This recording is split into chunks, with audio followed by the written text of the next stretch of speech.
Since my last video, things have been crazy with Newjeans in just 2 days. A former manager came forward, accusing ADOR of harassment. The industry seems to be turning against Newjeans, and Hee-jin even made a public statement. Let's unpack everything. First, let's talk about the manager and Newjeans staff. Some staff members claim they were bullied after Newjeans decided to terminate their contracts. One staff member shared with Channel A News that their personal belongings were taken away, and they were interrogated for hours. Here's what one staff member said. They bothered the performance director and other staff with unnecessary frequent meetings and bullied them. They even demanded personal phones from managers and forced them to stay in the office for over 3 hours, not letting them go home. The manager also accused ADOR of severe harassment and confinement. They claimed this all started after Newjeans announced their contract termination. Laptops and phones were confiscated, and staff were interrogated, supposedly to intimidate and control those who supported Newjeans. One manager said it got so bad that some staff were crying because of the constant bullying. Another said it was painful to see the damage done not only to Newjeans but also to those around them. This caused a huge uproar online, with people calling out ADOR for failing to protect Newjeans and their staff. Let's look at some of the reactions. One person mocked the claims, saying, "Shocking revelation, severe harassment, confiscating laptops, intense interrogations." Wow. All these dramatic terms for a simple audit. If they've got nothing to hide, why not just hand over their laptops, answer the questions, and move on? In response, someone wrote, "Those are employees. Why keep them in the office for 3 hours when they could just go home? That's kidnapping." Hybe stands defending this are insane. Another person added, "Confiscating phones and intense interrogations are not normal business practices. The laptop thing? Maybe, but this, no way." ADOR has denied the claims, saying no coercive actions were taken. On top of that, the Korea Entertainment Producers Association, or KEPA, has slammed Newjeans for trying to terminate their contract early. KEPA called their actions irresponsible and warned it could damage Korea's entertainment industry. Their statement was long,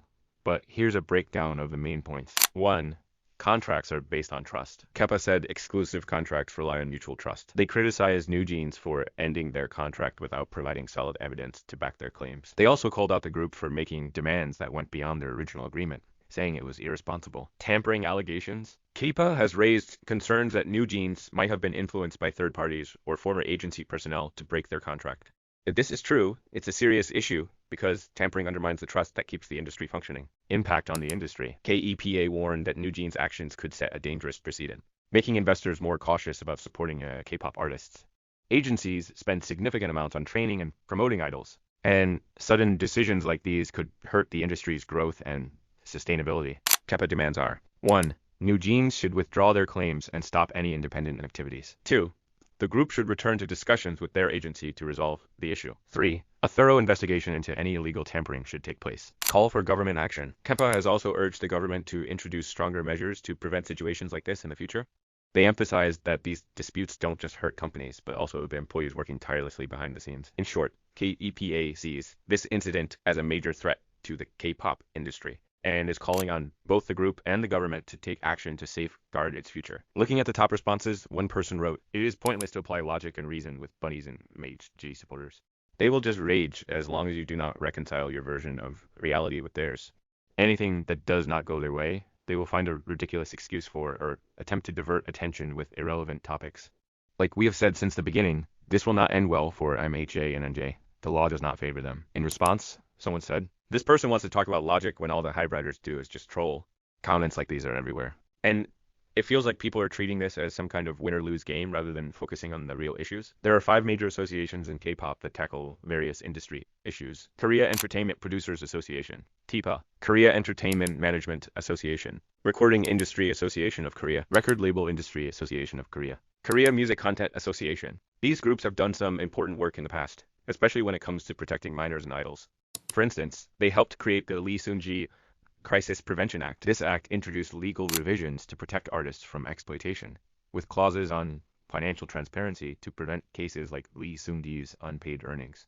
They've also worked on stricter work hour limits for underage idols and talked about harmful practices like extreme dieting. Coercion into dangerous activities and physical and verbal abuse. I'm mentioning this because I have seen people ask who even gave these associations the right to decide on contracts and stuff like this. But their involvement matters, especially when they've made significant contributions to protecting idols in the past. The Korea Management Association also released their own statement regarding the Newjeans controversy. They emphasized their respect for exclusive contracts between artists and agencies based on mutual trust. According to them, this trust is built over time, and simply encountering problems doesn't justify terminating a contract. They also expressed concern about the potential industry-wide effects of such claims. stating that Newjeans showed no intention of making mutual efforts to maintain the contract. One key issue they highlighted is that the current law doesn't account for the company's position. In cases where contracts are maliciously terminated, the only recourse agencies have is to seek damages. They labeled Newjeans' approach as potentially malicious. The association urged Newjeans to withdraw their contract termination, engage in open communication with the agency, and resolve the dispute amicably to avoid worsening the situation. Further developments is that ADOR has officially filed a lawsuit against Newjeans. In response, Newjeans issued a statement confirming they've returned all of ADOR and Hybe's profits. They asserted they are no longer under contract and will continue as an independent group moving forward. Here's everything Newjeans had to say. They said ADOR's statement is giving excuses instead of receipts. They're out here claiming we can't terminate the contract just because they haven't made back their investment. But let's get real, we already paid back what they put in and then some. Instead of celebrating our success, Hybe and ADOR tried to downplay it with shady tactics. And when the leadership switched, things only got messy, eh? Imagine your own company turning into internet trolls. Trust is completely shattered. Let's be clear, our contract says that if ADOR doesn't hold up their end of the deal, we have every right to terminate it. And guess what? That's exactly what we did. For ADOR to expect us to stay in this toxic situation for 5 more years, that's not just unrealistic, it's straight up inhumane. We even gave them a chance to fix this with a 14-day grace period, but instead of stepping up, they ignored it. So we terminated the contract, and now they're suing us as a PR move to make it seem like we're still tied to them. Let's end the confusion. As of November 29th, 2024, we are not under ADOR anymore. They've got zero say in our lives or careers. What's worse is ADOR fake smiles about wanting dialogue while they're literally stalking us and spreading lies. And it doesn't stop there.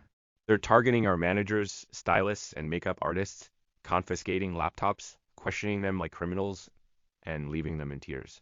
It's disgusting, and we can't just sit back and watch our team get treated like this.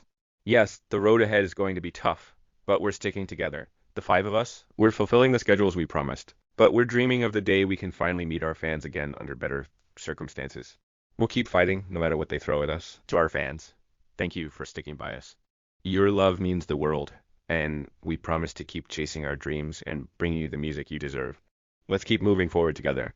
Netizens are quick to call out the associations for always backing companies over artists. It's not new, remember the 50-50 case. Back then, these groups sided with the company, and sure, legally, the company turned out to be in the right. But let's be real, fans don't always care about what's legally correct. It's all about who they feel is in the right. This dynamic association's repping companies, while fans rally behind their idols, creates an endless back and forth online. No matter the outcome, both sides dig their heels in, convinced their version of the truth is gospel. The drama never ends. Hee-jin recently attended the Women Who Became Genres talk in Seoul, where she addressed the controversy. Living true to one's convictions isn't easy, and I face constant attacks, she said.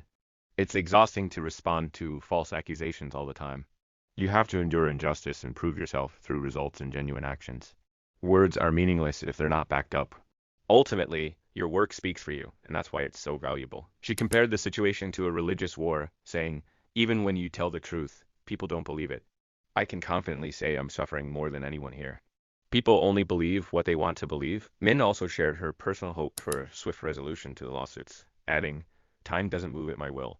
This has been unbearably distressing, but I remind myself of why I started this fight and what I need to accomplish moving forward. That's all the updates I have for now. Let me know what you think, and as always, thanks for watching.